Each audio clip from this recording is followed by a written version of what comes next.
ಈ ವಿಡಿಯೋದಲ್ಲಿ ನೋಡೋಣ step by step guide how to start investment journey. ಈ ವಿಡಿಯೋ ಬಿಗಿನರ್ಸ್ ನ ಮೈಂಡ್ ಅಲ್ಲಿ ಇಟ್ಕೊಂಡು ಮಾಡಿರೋದು. ನಿಮಗೆ ಝೀರೋ ನಾಲೆಡ್ಜ್ ಇದೆ ಅಂದ್ರೂ in stock market, still you will learn something in this video. And this video gonna help you to have basic understanding about stock market. One step closer to start investment journey. So hey, what's up guys, my name is Sam. Today we're gonna discuss how to start investment journey. Let's begin.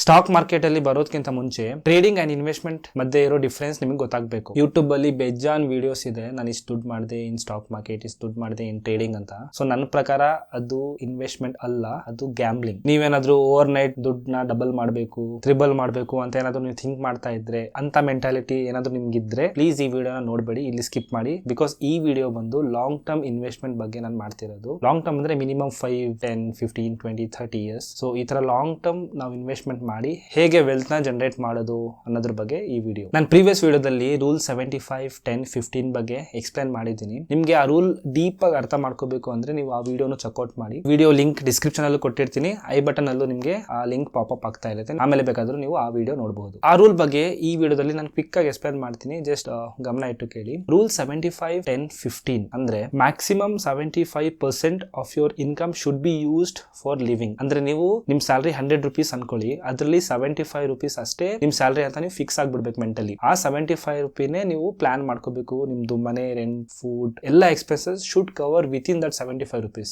Remaining 25% ಇದೆ ಅಲ್ವಾ, that will bring the magic in your life. ಈ 25% ಅಲ್ಲಿ 10% ಅಂದ್ರೆ 10 ರೂಪಾಯಿ should go towards building emergency fund. Start with building micro emergency fund. ಒಂದೇ ಸಲ ನೀವು 1 lakh 2 lakh save ಮಾಡಕ್ ಹೋಗ್ಬೇಡಿ. Start with micro emergency fund. Once micro emergency fund build ಆದ್ಮೇಲೆ you can like move forward 3 months 6 months ನಿಮ್ದು ಏನೇನು ಎಕ್ಸ್ಪೆನ್ಸಸ್ ಇದೆ ಅಷ್ಟು ಕವರ್ ಆಗೋಷ್ಟು ನೀವು ಎಮರ್ಜೆನ್ಸಿ ಫಂಡ್ ನ ಸ್ಲೋಲಿ ಬಿಲ್ಡ್ ಮಾಡ್ಕೊಳ್ಳಿ. ಅಂಡ್ ರಿಮೈನಿಂಗ್ 15% ಏನಿದೆ should go towards investment without compromising on anything. But ಅದಕ್ಕಿಂತ ಮುಂಚೆ ಮೋಸ್ಟ್ ಇಂಪಾರ್ಟೆಂಟ್ ಥಿಂಗ್ ಏನಂದ್ರೆ having term insurance. Please consider to buy term insurance for yourself. ನೀವೇನಾದ್ರೂ term insurance ನನಗೆ ಇವಾಗ ಅವಶ್ಯಕತೆ ಇಲ್ಲ ಅಂತ ಥಿಂಕ್ ಮಾಡ್ತಾ ಇದ್ದೀರಿ ಅನ್ಕೊಳ್ಳಿ, ವೆರಿ ವೆರಿ ರಾಂಗ್. ನಿಮ್ಮ ಹತ್ರ ಟರ್ಮ್ ಇನ್ಶೂರೆನ್ಸ್ ಇರಲೇಬೇಕು. ಇನ್ ಕೇಸ್ ನಿಮ್ಗೆ ಏನಾದ್ರೂ ಆಯ್ತು, ಸಡನ್ ಡೆತ್ ಆದ್ರೆ, ಆಗ್ಬಾರ್ದು, ಇನ್ ಕೇಸ್ ಆದ್ರೆ ನೀವು ನಿಮ್ ಫ್ಯಾಮಿಲಿಗೆ ಒಂದು ಸೆಕ್ಯೂರಿಟಿ ಕೊಡ್ತಾ ಇದ್ದೀರಾ by buying term insurance. You are saving your family from the revocation, from the problems that they gonna face when you are not around. So ನನ್ನ ಅಡ್ವೈಸ್ ಏನಂದ್ರೆ ಪ್ಯೂರ್ ಟರ್ಮ್ ಇನ್ಶೂರೆನ್ಸ್ ನ ಬೈ ಮಾಡಿ. So ನೀವು term insurance buy ಮಾಡ್ತಿರಲ್ವಾ, ನಿಮ್ yearly expenses ಎಷ್ಟಿದೆ ಅಂತ ನೀವು ಫಿಗರ್ ಔಟ್ ಮಾಡಿ, ಅದು ಮಲ್ಟಿಪ್ಲೈ ಬೈ 30. ಇದು ನಾರ್ಮಲ್ ರೂಲ್. ಮಿನಿಮಮ್ ಅಷ್ಟು ನೀವು ಟರ್ಮ್ ಇನ್ಶೂರೆನ್ಸ್ ನ ಪರ್ಚೇಸ್ ಮಾಡಬೇಕು. ಪ್ಲಸ್ ನಿಮ್ಗೆ ಏನಾದ್ರು ಲಾಂಗ್ ಟರ್ಮ್ ಲೋನ್ಸ್ ಏನಾದ್ರು ಇದ್ರೆ 15 years 20 years ಆ ತರ ಏನಾದ್ರು ಲಾಂಗ್ ಟರ್ಮ್ ಹೋಮ್ ಲೋನ್ಸ್ ಏನಾದ್ರು ಇದ್ರೆ ಆ ಲೋನ್ ಕನ್ಸಿಡರ್ ಮಾಡ್ಕೊಂಡು overall term insurance coverage ಆ ಅಮೌಂಟ್ ಈಕ್ವಲ್ ಆಗೋ ತರ ನೋಡ್ಕೊಂಡ್ಬಿಟ್ಟು ಪ್ಲಾನ್ ಮಾಡಿ. ಎಕ್ಸಾಂಪಲ್, ನಿಮ್ ಮಂತ್ಲಿ ಎಕ್ಸ್ಪೆನ್ಸಸ್ 40,000 ಇದೆ ಅನ್ಕೊಳ್ಳೋಣ, ಅದು ವರ್ಷಕ್ಕೆ ಎಷ್ಟಾಗುತ್ತೆ ಅಂದ್ರೆ close to 5 lakhs. So 5 lakhs into 30 ಮಾಡಿದ್ರೆ so 1.5 crore total term plan purchase ಮಾಡಬೇಕು. ಇದ್ರ ಜೊತೆಗೆ ನಿಮ್ಮ ಹತ್ರ ಏನಾದ್ರು ಲೋನ್ಸ್ ಇದ್ರೆ ಅದನ್ನು ನೀವು ಆಡ್ ಮಾಡಿ. ಲೆಟ್ಸ್ ಸೇ ನಿಮ್ದು 50 ಲಕ್ಷ ಲೋನ್ ಇದೆಯಾ, ಆ 50 ಲಕ್ಷ ಪ್ಲಸ್ 1.5 crore ಆಡ್ ಮಾಡಿ. ಟೋಟಲ್ ನಿಮ್ದು ಪಾಲಿಸಿ ಎಷ್ಟಿರ್ಬೇಕಂದ್ರೆ 2 crore ಈಕ್ವಲೆಂಟ್ ಇರಬೇಕು. ನೆಕ್ಸ್ಟ್ ವೆರಿ ಇಂಪಾರ್ಟೆಂಟ್ ಏನಂದ್ರೆ before starting your investment journey you should have health insurance. ನೀವೇನಾದ್ರೂ ವರ್ಕಿಂಗ್ ಪ್ರೊಫೆಷನಲ್ಸ್ ಇದ್ರೆ ಕಂಪನಿ ಕಡೆಯಿಂದಾನೆ ಅಂದ್ರೆ ಎಂಪ್ಲಾಯರ್ ಕಡೆಯಿಂದಾನೆ ನಿಮ್ಗೆ ಹೆಲ್ತ್ ಇನ್ಶೂರೆನ್ಸ್ ಇರುತ್ತೆ. ಮೇ ಬಿ ಅದು ಸಫಿಶಿಯಂಟ್ ಇರಬಹುದು. ಹೌಎವರ್ ಜಸ್ಟ್ ನೋಡ್ಕೊಳ್ಳಿ ಎಷ್ಟು ಕವರ್ ಆಗ್ತಾ ಇದೆ ಅದರಲ್ಲಿ ಅಂತ. In case if you feel like having little more coverage then you can always go for top up. ಏನಕ್ಕೆ ಹೆಲ್ತ್ ಇನ್ಶೂರೆನ್ಸ್ ಇಸ್ ಇಂಪಾರ್ಟೆಂಟ್ ಅಂದ್ರೆ we are just one medical emergency away to wipe entire saving that you have save from like years. ಅದಕ್ಕೆ health insurance is important. Company provided health insurance plus top up ಕೂಡ ನೀವು ಮಾಡಿಸ್ಕೊಂಡ್ರೆ ಒಳ್ಳೇದು ನನ್ನ ಪ್ರಕಾರ. ಯಾಕಂದ್ರೆ in case ನೀವು job switch ಮಾಡಿದ್ದೀರಾ ಅನ್ಕೊಳ್ಳೋಣ, ಇಲ್ಲಾಂದ್ರೆ ಕೆಲಸದಿಂದ ನಿಮ್ಗೆ ತೆಗ್ದಿದ್ದಾರೆ, in that case majority cases ಅಲ್ಲಿ ಏನಾಗುತ್ತೆ ಈ ಹೆಲ್ತ್ ಇನ್ಶೂರೆನ್ಸ್ ವ್ಯಾಲಿಡ್ ಇರಲ್ಲ. ಅದಕ್ಕೆ ನೀವು ಏನಾದ್ರೂ ಎಕ್ಸ್ಟ್ರಾ ಮೆಡಿಕಲ್ ಇನ್ಶೂರೆನ್ಸ್ ತಗೊಂಡಿದ್ರೆ ಅದು ಹೆಲ್ಪ್ ಆಗುತ್ತೆ ಅಂತ ಟೈಮ್ ಅಲ್ಲಿ. ಇದೆರಡು ಗೋಲ್ ಆದ್ಮೇಲೆ ನೆಕ್ಸ್ಟ್ ಬರೋದೇ investing towards achieving life goals. Investment ನೀವು ಎಷ್ಟು ಬೇಗ ಸ್ಟಾರ್ಟ್ ಮಾಡ್ತಿರೋ ಅಷ್ಟು ಒಳ್ಳೆಯದು. ನೀವು ಅಷ್ಟು ಬೇಗ ನಿಮ್ ಗೋಲ್ಸ್ ನ ರೀಚ್ ಮಾಡ್ತೀರಾ, ಅಷ್ಟು ಬೇಗ ನಿಮ್ ಡ್ರೀಮ್ಸ್ ನ ರೀಚ್ ಮಾಡ್ತೀರಾ. So before starting investment we should have clarity how much money we need and when it is required. ಇದು ಯಾವಾಗ ನಮಗೆ ಕ್ಲಾರಿಟಿ ಸಿಗುತ್ತೆ ಅಂದ್ರೆ when we have goal based investment plans. ಅಂದ್ರೆ ಶಾರ್ಟ್ ಟರ್ಮ್ ಅಲ್ಲಿ ಎಷ್ಟು ಅಮೌಂಟ್ ಬೇಕು, ಮಿಡ್ ಟರ್ಮ್ ಅಲ್ಲಿ ಎಷ್ಟು ಅಮೌಂಟ್ ಬೇಕು, ಲಾಂಗ್ ಟರ್ಮ್ ಅಲ್ಲಿ ನಮಗೆ ಎಷ್ಟು ಅಮೌಂಟ್ ಬೇಕು ಅಂತ ಒಂದು ಕ್ಲಾರಿಟಿ ನಮಗೆ ಇರಬೇಕು. ಸೊ ಈ 3 ಕ್ಯಾಟಗರೀಸ್ ಅಲ್ಲಿ ನೀವು ಲಿಸ್ಟ್ ಮಾಡಿ ಯಾವ ಗೋಲ್ಸ್ ಯಾವಾಗ ಅಚೀವ್ ಮಾಡಬೇಕು ಅಂತ. ಸೊ ಈ ತರ ನೀವು ಕ್ಯಾಟಗರಿ ಮಾಡ್ಕೊಂಡ್ರೆ ಅದ್ರ ಪ್ರಕಾರ we can plan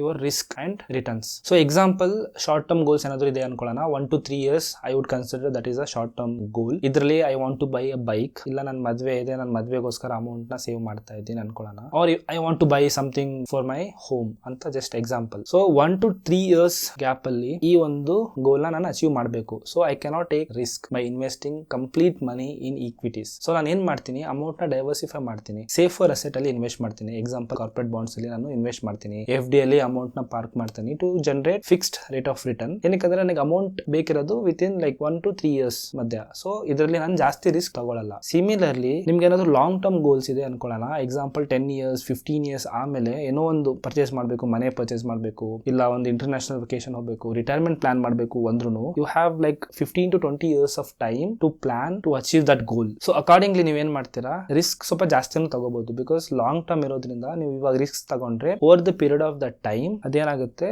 average out ಆಗ್ಬಿಡುತ್ತೆ. To start investment in stock market ನಿಮ್ಮ ಹತ್ರ ಪಾನ್ ಕಾರ್ಡ್ ಇರಬೇಕು ಅಂಡ್ ಡಿಮ್ಯಾಟ್ ಅಕೌಂಟ್ ಓಪನ್ ಮಾಡಬೇಕು. So these two are mandatory. ನಿಮ್ಮ ಹತ್ರ ಪಾನ್ ಕಾರ್ಡ್ ಇನ್ನೂ ಇಲ್ಲ ಅಂದ್ರೆ ಹೋಗ್ಬಿಟ್ಟು ಅಪ್ಲೈ ಮಾಡಿ. ಪಾನ್ ಕಾರ್ಡ್ಗೆ ಯಾವುದೇ ಏಜ್ ಲಿಮಿಟ್ ಇಲ್ಲ. ಈಗ ತಾನೇ ಹುಟ್ಟಿರೋ ಮಗುಗೂ ನಾವು ಪಾನ್ ಕಾರ್ಡ್ ನ ಅಪ್ಲೈ ಮಾಡಬಹುದು. ಇದಕ್ಕೆ ಏಜ್ ಲಿಮಿಟ್ ಇಲ್ಲ, ಮಿನಿಮಮ್ ಮ್ಯಾಕ್ಸಿಮಮ್ ಅಂತ ಯಾವುದೇ ಏಜ್ ಲಿಮಿಟ್ ಇಲ್ಲ. ನೀವು ಹೋಗ್ಬಿಟ್ಟು ಇಮಿಡಿಯೇಟ್ಲಿ ಪಾನ್ ಕಾರ್ಡ್ ಅಪ್ಲೈ ಮಾಡಿ. 300-400 ಅಲ್ಲಿ I think you should be able to get it. Next ಬಂದು ಡಿಮ್ಯಾಟ್ ಅಕೌಂಟ್.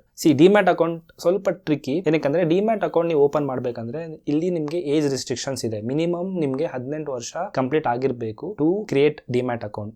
ಇನ್ ಕೇಸ್ ನಾನು ಡಿಮ್ಯಾಟ್ ಅಕೌಂಟ್ ಓಪನ್ ಮಾಡಲೇಬೇಕು ಅಂದ್ರೂ you can do it, but parents ಇರಬೇಕು. Legal guardian through we can open demat account. But ಇಲ್ಲಿ ನೀವು trading ಅವೆಲ್ಲ ಮಾಡಕ್ ಆಗಲ್ಲ, ಪೇರೆಂಟ್ಸೇ ನಿಮ್ ಬಿಹಾಫ್ ಆಗಿ ಇನ್ವೆಸ್ಟ್ ಮಾಡ್ಬೇಕಾಗುತ್ತೆ. ಒನ್ಸ್ ನೀವು 18 ಕ್ರಾಸ್ ಆದ್ಮೇಲೆ you can transfer the demat account to your name. ನಿಮ್ಗೆ ಡಿಮ್ಯಾಟ್ ಅಕೌಂಟ್ ಅಂದ್ರೆ ಏನು ಗೊತ್ತಿಲ್ಲ ಅಂದ್ರೆ ನಾನು ಸಿಂಪಲ್ ಆಗಿ ಒಂದು ಹೇಳ್ತೀನಿ, ಜಸ್ಟ್ ಫಾರ್ ಯುವರ್ ಅಂಡರ್ಸ್ಟ್ಯಾಂಡಿಂಗ್. ಇದು ಒಂಥರ ಬ್ಯಾಂಕ್ ಅಕೌಂಟ್ ಇದ್ದಂಗೆ. ನೀವು ಬ್ಯಾಂಕ್ ಅಕೌಂಟ್ ಅಲ್ಲಿ ಹೇಗೆ ಅಮೌಂಟ್ ಇಡ್ತಿರೋ ಸಿಮಿಲರ್ಲಿ ನಾವು ಡಿಮ್ಯಾಟ್ ಅಕೌಂಟ್ ಅಲ್ಲಿ ಶೇರ್ಸ್ ಬಾಂಡ್ಸ್ ಇಡ್ತೀವಿ. ಅಲ್ಲಿ ಅಮೌಂಟ್ ಇಡ್ತೀವಿ, ಇಲ್ಲಿ ಶೇರ್ಸ್ ಬಾಂಡ್ಸ್ ಸ್ಟೋರ್ ಮಾಡ್ತೀವಿ ಇನ್ ಡಿಜಿಟಲ್ ಫಾರ್ಮ್. ನೀವು ಆಲ್ರೆಡಿ 18, ನಿಮ್ಮ ಹತ್ರ ಪಾನ್ ಕಾರ್ಡ್ ರೆಡಿ ಇದೆ ಅಂದ್ರೆ ನೆಕ್ಸ್ಟ್ ವಿಡಿಯೋ ಮಾಡ್ತಾ ಇದ್ದೀನಿ, how to create demat account. Please ಆ ವಿಡಿಯೋನ ನೀವು ಚೆಕ್ಔಟ್ ಮಾಡಿ. ಈಸಿಯಾಗಿ ನಾನು ಸ್ಟೆಪ್ ಬೈ ಸ್ಟೆಪ್ ಅದು ಎಕ್ಸ್ಪ್ಲೇನ್ ಮಾಡ್ತಾ ಇದ್ದೀನಿ, ಯಾವ ತರ ಡಿಮ್ಯಾಟ್ ಅಕೌಂಟ್ ನಾವು ಕ್ರಿಯೇಟ್ ಮಾಡಬೇಕು ಅಂತ. Once demat account is created, how to start investment ಅಂತಾನು ನಾನು ತೋರಿಸ್ಕೊಡ್ತೀನಿ ಅದರಲ್ಲಿ. I hope you got some value out of this video. Next ವಿಡಿಯೋದಲ್ಲಿ ಮತ್ತೆ ಸಿಗೋಣ. Thank you very much.